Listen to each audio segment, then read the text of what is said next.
അടുത്തത് മിഥുനക്കൂറാണ്. ജെമിനി എന്നാണ് അതിന് ഇംഗ്ലീഷിൽ പേര് പറയുന്നത്. മകയിരത്തിൻ്റെ അവസാനത്തെ 2 പാദവും തിരുവാതിരയും പുണർത്തിൻ്റെ 1, 2, 3 ഭാഗങ്ങൾ ചേർന്നതാണ്. ഇവർക്ക് 3-ൽ സൂര്യനും ലഗ്നത്തിൽ കുജനുമാണ്. ഇവർക്ക് അവരുടെ പ്രവർത്തിച്ചു കൊണ്ടിരുന്ന മേഖലയിൽ ഒരു കൂടുതൽ വരും ഉണ്ടാകും. ആത്മധൈര്യമൊക്കെ കുറച്ചുകൂടെ കൂടും. അതുകൊണ്ട് തന്നെ പുതിയ പദ്ധതികൾ ആവിഷ്കരിക്കാനും അത് ആരംഭിക്കാനും അതുപോലെ പുതിയ കരാറുകളൊക്കെ ഉറപ്പിക്കാനും ഒക്കെ അനുയോജ്യമായിട്ടുള്ള സമയമാണ്. അങ്ങനെയുള്ള കാര്യങ്ങളൊക്കെ സംഭവിക്കാം. മത്സര പരീക്ഷകൾ, അഭിമുഖം, ഇൻ്റർവ്യൂ മുതലായിട്ടുള്ള കാര്യങ്ങൾക്കൊക്കെ ഇവർക്ക്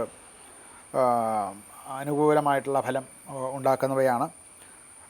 എന്നാൽ സഹപ്രവർത്തകരുമായിട്ടോ ഒക്കെ ചില അന്തഛിദ്രങ്ങളോ ചില വഴക്കുകളോ ഒക്കെ ഉണ്ടാക്കാനുള്ള സാധ്യത തള്ളിക്കളയാൻ പറ്റില്ല. അത് പ്രത്യേകം കണക്കിലെടുക്കേണ്ടതാണ്. ധനപരമായിട്ട് സ്ഥിതി ക്രമേണ മെച്ചപ്പെട്ടു വരുന്നതായിട്ട് കാണാം.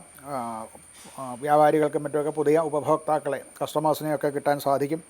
പുതിയ വരുമാന സ്രോതസ്സുകളും തുറന്നു വരുന്നതായിട്ട് കാണാൻ സാധിക്കും. യാത്രകൾക്ക് വേണ്ടിയിട്ട് അതുപോലെ തന്നെ കമ്മ്യൂണിക്കേഷന് വേണ്ടിയിട്ടുള്ള ചില വസ്തുക്കൾ, ഉദാഹരണത്തിന് മൊബൈൽ ഫോൺ മുതലായിട്ടുള്ള കാര്യങ്ങളിലും അല്ലെങ്കിൽ അതുപോലെയുള്ള കമ്മ്യൂണിക്കേഷന് വേണ്ടിയിട്ടുള്ള വസ്തുക്കൾക്ക് വേണ്ടിയിട്ട് വലിയ അപ്രതീക്ഷിത ചിലവുകളൊക്കെ വരാൻ സാധ്യത കാണുന്നുണ്ട്.